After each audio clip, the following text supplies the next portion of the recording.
Keputusan Presiden Ibrahim Traoré untuk menutup akses Starlink di Burkina Faso menjadi salah satu peristiwa paling berani dalam sejarah modern Afrika Barat. Dunia tercengang ketika seorang pemimpin muda dari negara kecil di jantung Afrika tiba-tiba berhadapan langsung dengan salah satu miliarder paling berpengaruh di dunia, Elon Musk. Keputusan itu bukan sekedar soal teknologi, tetapi tentang kedaulatan, kendali atas informasi, dan masa depan negara yang menolak tunduk pada kekuasaan digital global. Burkina Faso selama beberapa tahun terakhir memang berubah secara dramatis. Di bawah kepemimpinan Traoré, negara ini keluar dari bayang-bayang kolonialisme modern, baik dalam bentuk ekonomi maupun informasi. Bagi Traoré, dunia digital bukan sekedar jaringan internet. Ia adalah medan perang baru, tempat kekuatan global menguasai pikiran, data, dan arah pembangunan bangsa-bangsa kecil.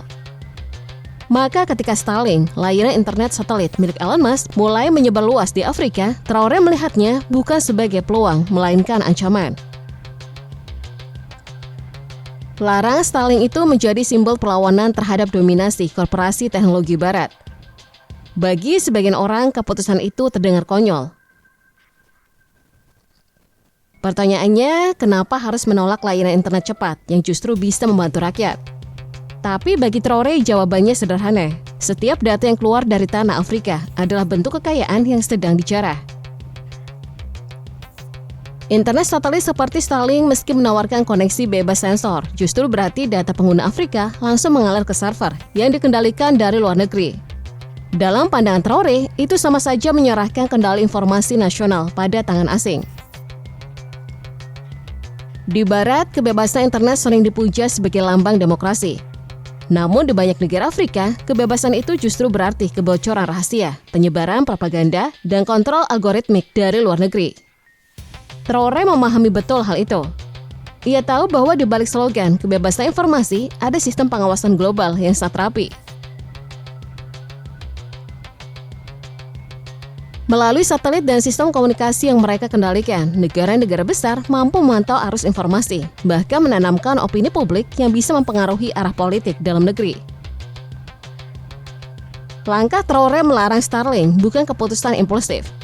Ia sudah mempelajari bagaimana perusahaan besar seperti Google, Meta, dan Twitter mengelola data publik.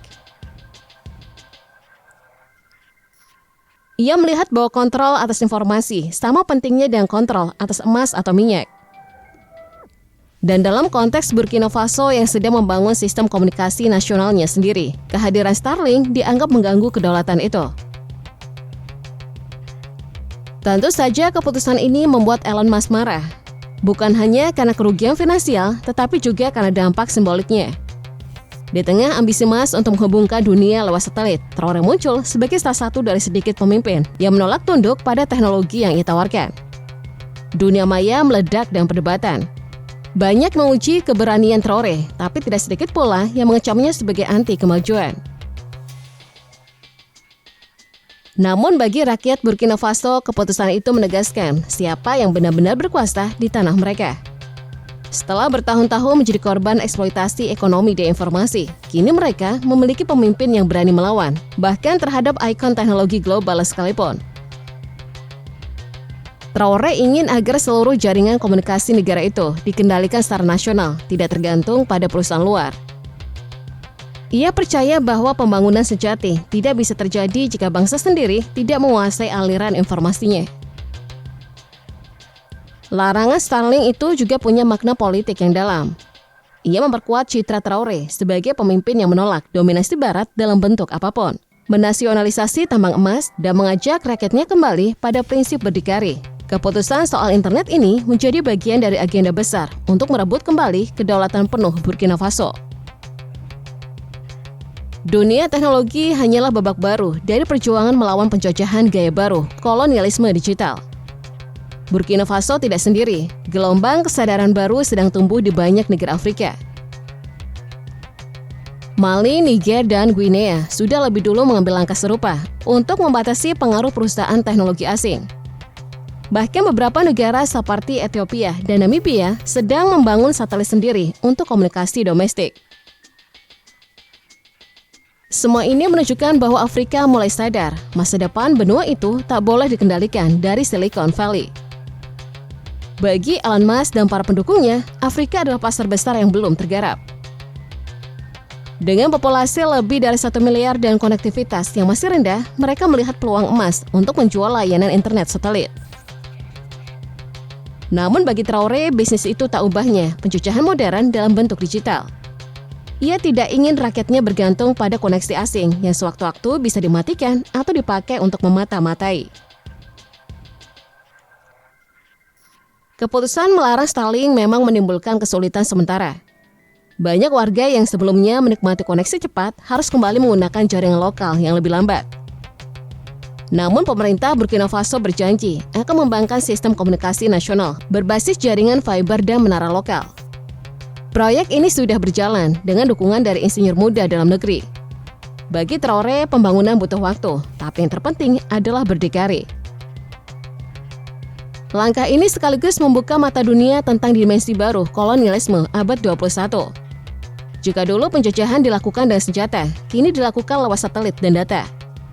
Negara yang tidak mengendalikan datanya akan menjadi budak digital, tergantung pada kebijakan algoritma dan sistem yang tidak bisa mereka kendalikan. Traore menyadari bahwa revolusi digital seharusnya tidak berarti menyerahkan semua kendali kepada korporasi global. Sebagian analis barat menuduh Traore menutup akses informasi untuk mengontrol rakyatnya. Tapi pandangan itu terlalu sempit. Di Burkina Faso, rakyat justru merasa lebih tenang karena data mereka tidak lagi dipantau oleh pihak luar. Pemerintah menjamin kebebasan informasi internal tanpa intervensi asing. Bahkan media lokal kini lebih banyak menyiarkan berita positif tentang pembangunan nasional, bukan sekedar narasi yang diambil dari media internasional. Dalam wawancara dengan media Afrika, seorang juru bicara pemerintah Burkina Faso menjelaskan bahwa keputusan itu bukan anti-teknologi, melainkan pro-kedaulatan. Negara mereka tidak menolak internet, tapi menolak ketergantungan. Mereka ingin menciptakan jaringan sendiri, dari satelit hingga server lokal. Ini adalah bentuk revolusi digital versi Afrika, berdikari di dunia maya seperti halnya berdikari dalam ekonomi dan militer. Bagi Elon Musk, reaksi keras dari negara seperti Burkina Faso menjadi sinyal bahwa dunia tak bisa lagi dipandang sebagai pasar yang pasif. Afrika bukan lagi benua yang bisa dijadikan laboratorium percobaan untuk proyek global. Dalam jangka panjang, keputusan Traore ini bisa memicu gelombang besar di seluruh Afrika, di mana negara-negara mulai menuntut kendali penuh atas data mereka sendiri. Di sisi lain, tindakan ini juga menjadi inspirasi bagi banyak pemimpin muda. Traore menunjukkan bahwa kedaulatan bukan sekedar konsep politik, tapi juga keberanian untuk menolak ketergantungan yang dibungkus dengan nama modernisasi. Ia mengingatkan bahwa tidak ada kebebasan sejati tanpa kontrol atas informasi. Dunia digital bisa menjadi jebakan halus yang mematikan semangat kemerdekaan jika tidak diatur dengan tegas. Kini ketika Barat terus berupaya memperluas jaringan teknologi global, Burkina Faso tampil sebagai suara tandingan dari selatan dunia. Traore mengajak negara-negara Afrika membangun ekosistem teknologi mereka sendiri, server lokal, aplikasi lokal, bahkan satelit lokal. Benua Afrika punya potensi besar untuk menciptakan inovasi yang sesuai dengan nilai dan kebutuhan mereka sendiri. Reaksi rakyat terhadap kebijakan ini beragam, tapi mayoritas mendukung. Di pasar-pasar dan kampus-kampus, nama Traore disebut dengan bangga sebagai pemimpin yang berani melawan raksasa global. Anak-anak muda mulai berbicara tentang pentingnya belajar teknologi sendiri, bukan hanya memakai produk luar. Ada kebanggaan baru yang tumbuh dari kesadaran digital nasional. Bagi dunia, keputusan Traore mungkin terlihat kecil, hanya satu negara melarang satu perusahaan. Tapi di balik itu, ada pesan besar yang mengguncang tatanan global, bahwa era ketergantungan digital sedang berakhir.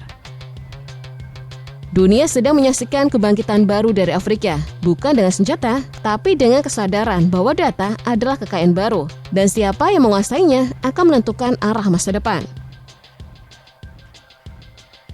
Traore tahu resikonya besar. Ia tahu tekanan ekonomi dan politik dari luar akan datang, tapi tidak seperti biasa. Ia memilih jalan yang sulit demi kedaulatan.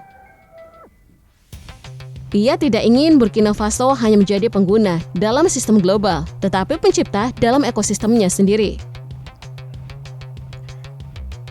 Keputusan melarang Starlink hanyalah langkah awal dari revolusi digital Afrika yang lebih luas. Seiring waktu, tindakan berani ini mungkin akan dikenang sebagai titik balik dalam sejarah benua itu. Saat dunia semakin terhubung secara digital, hanya sedikit yang berani berkata tidak. Tapi Burkina Faso di bawah Traoré memilih jalannya sendiri. Dunia mungkin menganggapnya keras kepala, tapi bagi rakyatnya, itulah harga kemerdekaan yang sebenarnya. Kemerdekaan untuk mengendalikan langit mereka sendiri, bahkan sinyal di atas kepala mereka.